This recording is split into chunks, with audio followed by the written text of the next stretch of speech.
propre chaîne. Ce n'est pas les païens qui vont le faire. Nous-mêmes commençons et donnons aux autres parce que ce sont les moyens d'évangélisation. 132 dit, mais elle est maintenant en pourrissement, en dislocation de la terre, tremblement et écroulement. Et ils essaient d'imposer des taxes aux gens pour retrouver de l'argent à envoyer là-bas pour acheter l'amitié de leurs ennemis. Juste 20 minutes, je vais arrêter. On est déjà à la fin. On va faire juste un calcul ici. Je ne dis pas que c'est ainsi dit le Seigneur. C'est juste un calcul qui tombe juste. C'est vrai, ça m'est venu dans l'esprit comme ça. Et quand j'ai fait des recherches, paf, je suis tombé. J'ai eu des données et quand j'ai calculé, je trouve que ça marche. Je ne sais pas ce que ça veut dire, mais on va voir ça ici. Il dit, mais elle est maintenant pourrissement, en dislocation, tremblement, écroulement. Ils essaient d'imposer des taxes aux gens, tout ça là. La terre, la politique, tout est pourri, tout est tombé. C'est pourquoi je me répète, Sarkozy a totalement raison. Réfléchissons encore. Et vous ne savez pas ce qui va arriver. Vous dites à la guerre. Je peux vous dire, demain la Poutine peut dire, je retire l'armée, tout ça c'est bon. Mais l'effondrement, la fissure qui a déjà lié, qui va réparer ça? Il a combien de temps pour qu'il y ait la paix? L'ONU est là, il n'a pas donné la paix. Qui donnera la paix, mes chers frères? C'est-à-dire, c'est qu'elle ne finisse pas haut. Nous sommes juste dans une pourriture et dans un imbroglio total qui tourne seulement comme ça. Et vous comprenez, ça s'appelle douleur d'enfantement. C'est-à-dire, peut-être on dit c'est le fait. J'ai encore un mois. C'est vrai. Puis après, et tout ça, ce sont les signes. Palestine peut-être. Iran. Corée du Nord. C'est toujours comme ça. C'est vrai. Des douleurs. C'est toujours comme ça. Mais quelle est la douleur qui finira tout ça là? Et je me suis toujours fait une idée. Je me dis, il risquerait que vous êtes dans un truc pareil parce qu'il y avait Corona. Du coup, on a même oublié les masques et tout. C'est vrai.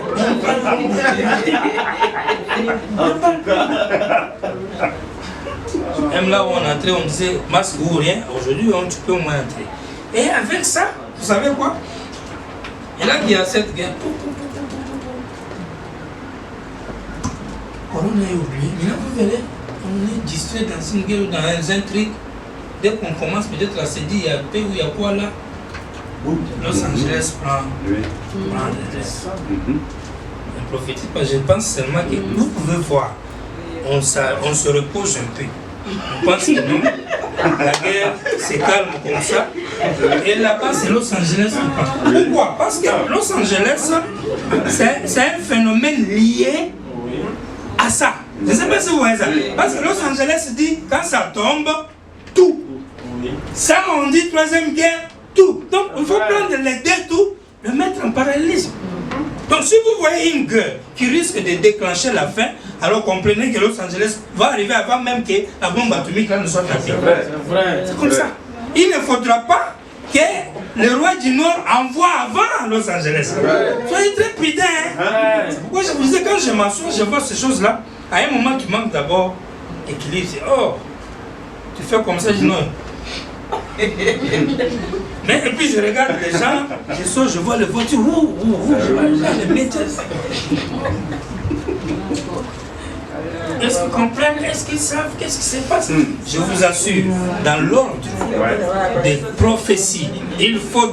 Los Angeles est là, ils sont en sont des gémeaux dans la destruction, dans la punition de Oncle Sam.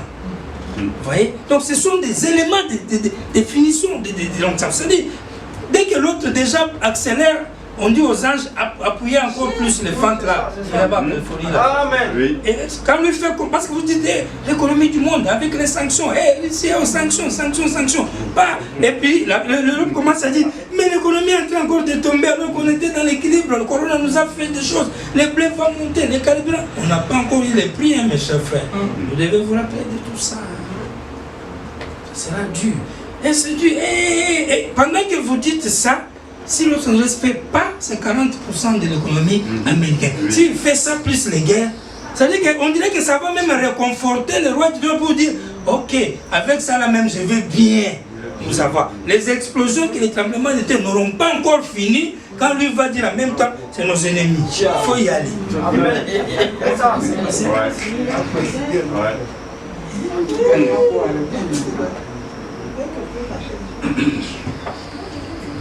Et Frère Branham dit, l'océan Pacifique va aller jusqu'à Jeffersonville. Jusqu'au Branham Tabernacle, partout là. On a lu ça, n'est-ce pas? Ce sont les enseignements de l'année passée. Comme si on savait que l'année prochaine, il y aura des sujets de la troisième guerre, surtout toute la bouche. Nous, on a parlé de ça l'année passée. Et ça passait inaperçu. Aujourd'hui, tout le monde en parle. Dieu informe toujours ses enfants. Dieu avertit toujours son père. Amen. Quand Dieu t'avertit, arrête-vous et prends une décision. Et si tu décides maintenant, il va te goûter. Si tu attends demain, il ne te goûtera pas. Amen. Quand vous entendez ma voix, n'endicissez pas votre cœur. Prenez la prédication de ta famille, puis on va passer au calcul ici. Prêcher à Tifton, mardi le 8 juin, le 8 août 75. Ok. En as-tu une autre? Oui, un frère. Quelle est la signification qu'a le fleuve Euphrate dans la Bible, spirituellement parlant? Demande à Frère Branham. Oui, le fleuve Euphrate a toujours été un fleuve important. En effet, le fleuve Euphrate occupe une place importante dans la Bible. D'abord, nous voyons que le fleuve Euphrate traversait en plein l'Éden. C'est là où je vous ai demandé. L'Éden était en Égypte. L'Euphrate a traversé le milieu même du jardin d'Éden. Comment? On ne sait pas. La Bible dit qu'il traversait en plein l'Éden. Ensuite, nous voyons que le fleuve Euphrate était aussi un fleuve qui traversait directement Babylone. Il quitte Babylone, alors que ça c'est naturellement vrai. Le fleuve passe en Irak, la Mésopotamie. Il traverse Babylone, vraiment il le coupe même. Le même fleuve, vous voyez, le fleuve Euphrate traverse en pleine Babylone, ce qui est vrai. Or, nous voyons que l'ange a versé sa coupe sur le fleuve Euphrate. Il a pris une coupe, il l'a mis dans le fleuve. Ça, c'est quelle coupe? Est-ce une coupe naturelle? Non. C'est spirituel. Elle a séché pour que les rois du Nord puissent descendre sur le fleuve. Marcher sur le fleuve. Pour faire quoi? Écoutez. Pour que les rois du Nord, l'ange a versé la coupe dans le fleuve Euphrate, l'a séché, pour que les rois du Nord puissent descendre. Et je pense que c'est ce qui arrivera effectivement. Ça sera au temps de la fin. Quand ils arriveront à Armageddon, voyez-vous, ils doivent juste traverser l'Égypte là pour y entrer. Juste à travers ces pays, ils devront traverser l'Euphrate pour arriver là. Est-ce que vous pouvez comprendre ça là? Vous voyez le fleuve Euphrate coule aujourd'hui. Nous savons cela, voyez-vous. Et l'Amazone en Amérique du Sud. Et le Nil en Égypte. L'Euphrate ainsi. Oh, quel est cet autre fleuve? Il y a des fleuves là qui se dirigeaient vers l'Éden. Le fleuve Euphrate, c'est grand, c'est grand. Ça a frayé une voie. Et cela descend, voyez-vous. Oh là là. Même moi, je sais que là, les gens ne comprennent plus rien. Mais on va essayer de comprendre. Voyez-vous, le fleuve Euphrate, il dit, et ça se produira au moment de la bataille d'Armageddon dans les derniers jours. Le fleuve Euphrate. Il dit qu'il y aura une guerre. Et les rois du Nord que nous connaissons très bien, il va utiliser le fleuve Euphrate pour aller livrer la guerre là-bas. Mes chers frères, je ne vais pas aller loin, vu aussi que le temps est fini. Mais, je voulais dire ceci. Je voulais dire que Euphrate veut dire quoi? Quand on dit il faut les sécher, c'est-à-dire le fleuve là, on doit les sécher pour que les rois du Nord puissent marcher dedans, aller faire la guerre. Alors qu'aujourd'hui, l'ange doit verser d'abord la coupe dans le fleuve. L'ange va venir, il verse un truc dans l'eau et le fleuve sèche. Ça devient sable. comme pour dire, là maintenant le roi du Nord aura la possibilité de marcher sur un sol sec pour aller faire la guerre. Si nous restons dans le naturel en train d'attendre un jour voir qu'un ange va descendre, il va jeter quelque chose dans le fleuve Euphrate, ça va sécher. Alors qu'aujourd'hui, le roi du Nord n'a pas besoin de la terre pour descendre aller faire la guerre vers la Méditerranée.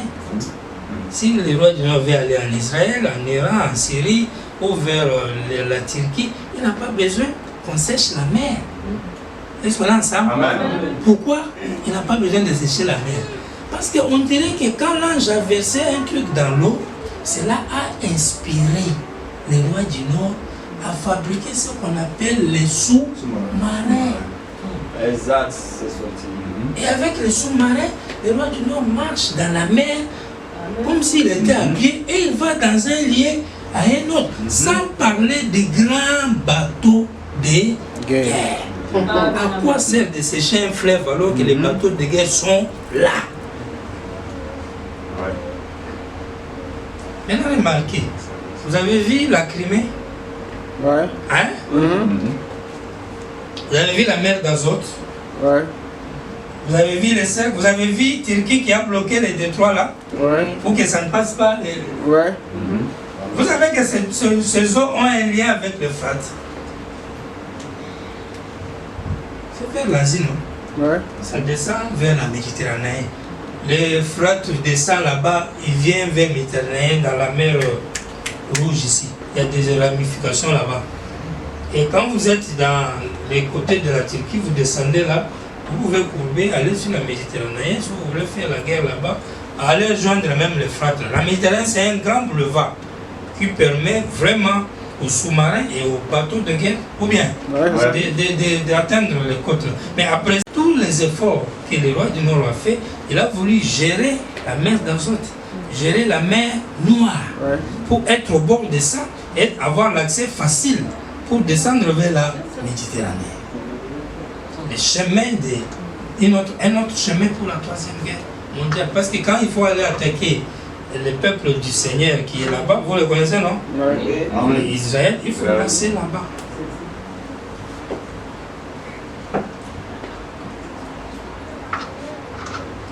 Alors, maintenant, prenez condamnation par représentation ici.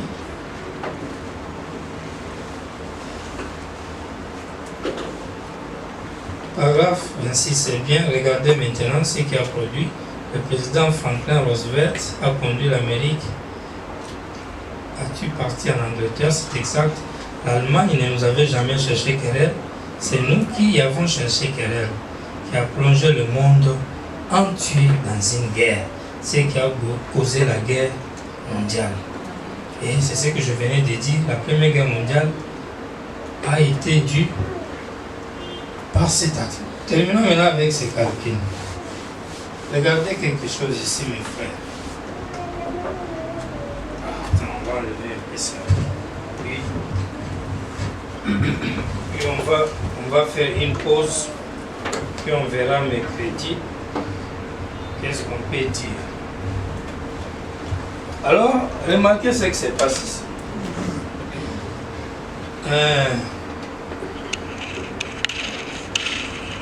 Comment la Première Guerre mondiale a eu lieu? Le conflit, l'assassinat de François Ferdinand, héritier du trône d'Autriche-Hongrie, à Sarajevo par les nationalistes serbes, le 28 juin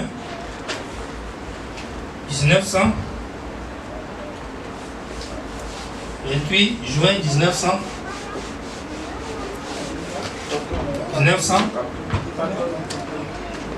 -1914, n'est-ce pas? Ou bien frère Romaric. C'est ça, non? 28 juin 1914. Très bien. Ça, on a assassiné l'héritier. Le 28 juin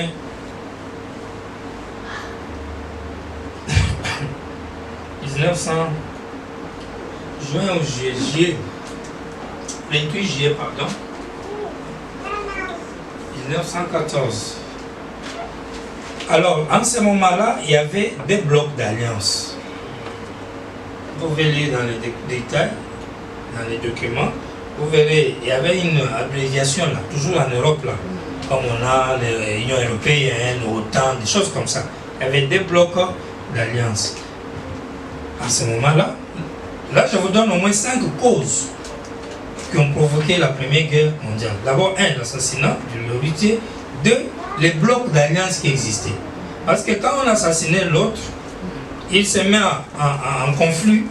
Et puis il y a des alliances. Et les alliances exigeaient les uns et les autres d'aller dans le camp de l'un ou de l'autre qui se battaient. Je ne sais pas si vous voyez ça. Des pays se battent. Maintenant les alliances amènent un camp pour aller derrière l'un, un camp aller derrière l'autre. Oui. Amen. La raison d'abord, un assassinat. Les pays dont on a assassiné l'héritier se met en colère pour attaquer là où on a assassiné. Maintenant, derrière les deux pays, il y a des alliances, des coopérations. Le pays victime a des alliés. Le pays qui est accusé a des alliés. Et ils se sont mis en colère. Ils ont commencé à se battre. Maintenant, le grand Amérique, avec le président américain Roosevelt, il vient pour soutenir un camp du côté où il a aussi des alliances. Et puis, à l'époque, il y avait aussi une course des armements, une course aux armes. Il y avait aussi le revanchisme français. Ils voulaient faire une sorte de revanche, c'est pas, dans leur conflit là-bas. Et il y avait aussi la poudrière balkanique, les régions des Balkans, tout ça. Donc, une zone sensible où il y avait un souci de balkanisation, où les gens se disputaient les territoires, où il y avait les soucis des ethnies ou du racisme, puis il y a des alliances, puis on fait course aux armes, puis on vient assassiner quelqu'un. Allez, la Première Guerre mondiale est partie.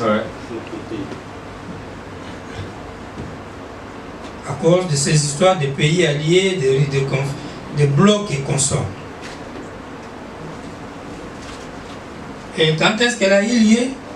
28 juillet 1914. Elle a duré 4 ans. Elle s'est arrêtée le 11 en 1918. 4 ans après. On n'a pas besoin de la fin. Maintenant, regardez un calcul ici que nous allons faire. C'est un calcul, vous le connaissez. Nous appelons ça les calculs numériques des dieux. Pour voir les chiffres de la Première Guerre mondiale, ou son nombre. Vous avez 28, d'abord je le prends comme ça, 28, plus juillet en tant que 7, 0,7 comme ça, plus 1900, puis plus les 14. 68. Ça fait 68. 68 ici, si on continuait, pour quitter le nombre au chiffre, on aura 14. Si on continue avec 14, on dit que ça a été 6,5. Très bien. Gardons 68 ici, le reste, je peux laisser, c'est pas grave. Ça ne change rien. Ça, c'est la Première Guerre mondiale, elle est passée. Je reprends ces mêmes calculs, je les décompose encore, dans l'ordre toujours de cette mathématique de Dieu qui consiste à calculer le nombre de lettres ou de chiffres. Là, je prendrai 28, c'est-à-dire 2 plus 8, plus 7, plus 1, plus 9, plus 1, plus 4. Et ça fera combien? 10, 17, 18, 27, 28, 32. C'est ça, non? Il y aura 32. Si je développe 32, je fais 5, comme là-bas. Donc je peux avoir un 5 ici, j'aurai aussi un 5 là-bas.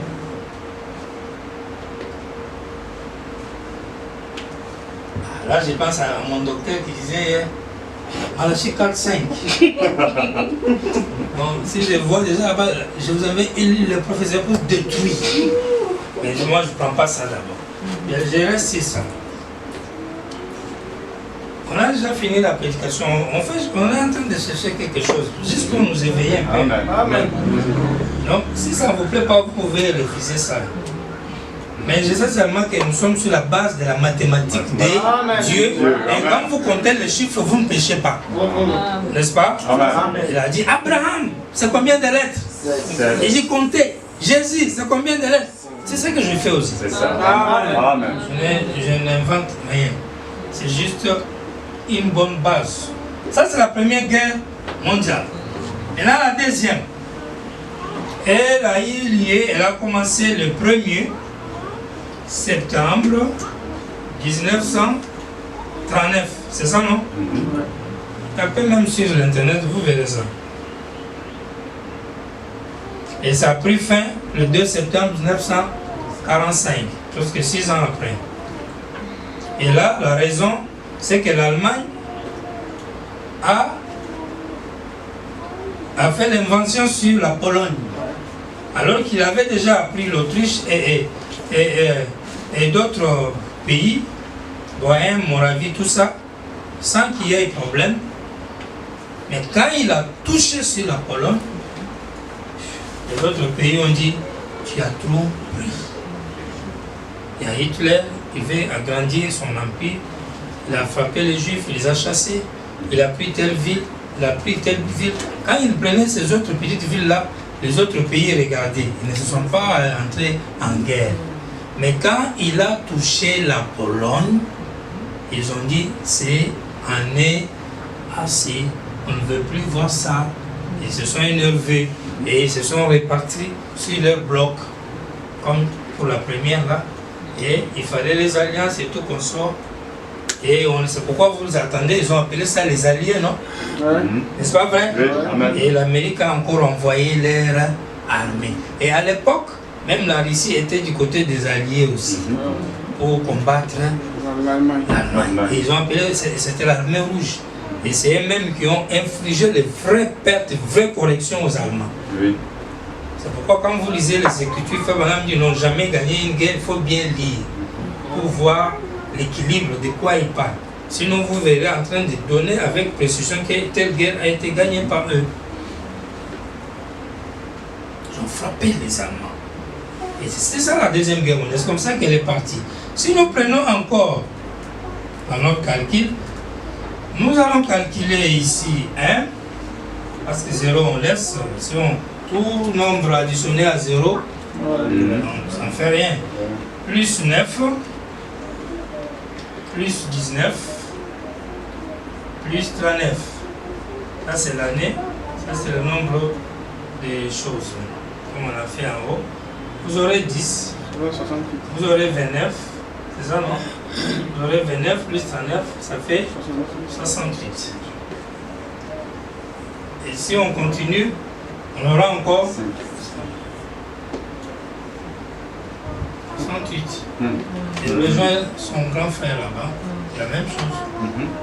Maintenant, si on reprend encore en détail, on aura 1 plus 9, plus 1, plus 9, plus 3, plus 1, 23, plus 9, ça va faire 32. On 32 ici, on aura toujours 5. Et ce n'est pas par hasard. Changer juste un chiffre ici, tu verras que tu n'auras plus ces résultats. N'est-ce pas? Vrai ou faux? Mettez par exemple ici seulement 1. Tu auras la base sur 9, tu auras plus 68. Maintenant, Russie est allé en Ukraine quand? Regardez-moi mes chers frères et sœurs. C'est étonnant, je vous fais ça, les autres sont... Ah, vous êtes forts. Le 24. Le 24. Le 24. Le 24. J'ai ce téléphone. Le 24. Mais regardez ici. 24 Le février. 24 24 deuxième. Regardez. 24 février. C'est ça, non? 2022.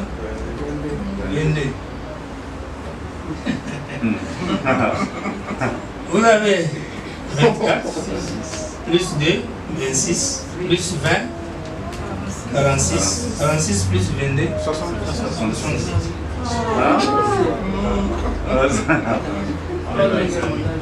Si vous prenez les petits, vous mettez là-bas, vous mettez là-bas.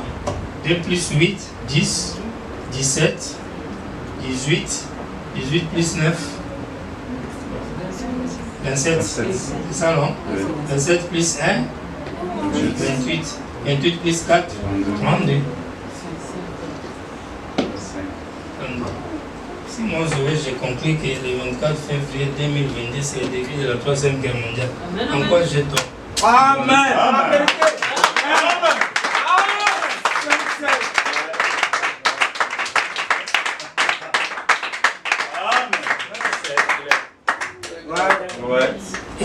Et qui est en tête? Roi. C'est clair. Et quand vous prenez l'histoire de l'Allemagne, il frappe Géorgie, il n'y a pas eu de problème. Crimée, on n'a pas parlé. Et si c'est qui là encore, on a touché Ukraine, exactement les mêmes tableaux, et on a touché Pologne, ça on ne peut plus se porter. Les blocs, course aux armements, n'y a-t-il pas les blocs? N'y a-t-il pas les alliances? N'y a-t-il pas course aux armes nucléaires? N'y a-t-il pas l'OTAN, l'Union européenne, tout ça? Si. Et le Seigneur vous bénisse. Amen.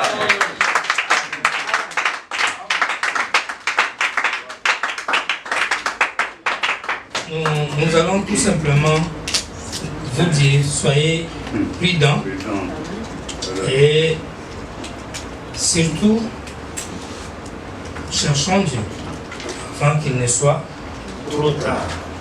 Je voyais un frère qui disait, mais alors c'est les débits. Mais tout ce qui a débit a une fin. Amen. Et une fin. Parce que les causes de ceux qui commencent aujourd'hui seront terribles. Jour à venir. C'est ça le problème. Nous allons chanter le matin de la résurrection. Et puis on donnera encore après la chanson, pendant qu'on va prélever les offrandes, sœur chante de l'Éternel. Elle va encore chanter un cantique. Et là, si on finit de prélever les offrandes, on donne les communiqués et on va partir.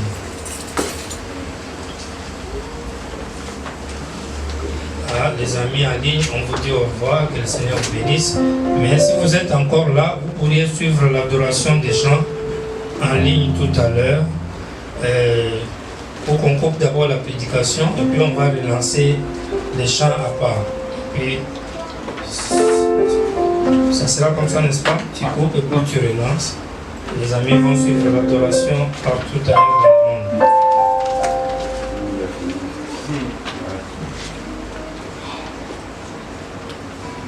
Matin de la résurrection, la trompette de Dieu sonnera.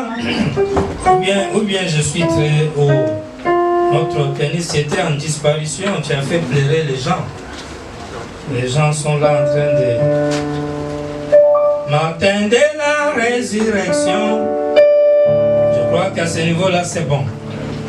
Est-ce qu'on peut chanter en esprit un peu? Amen. On peut chanter et puis prier le Seigneur.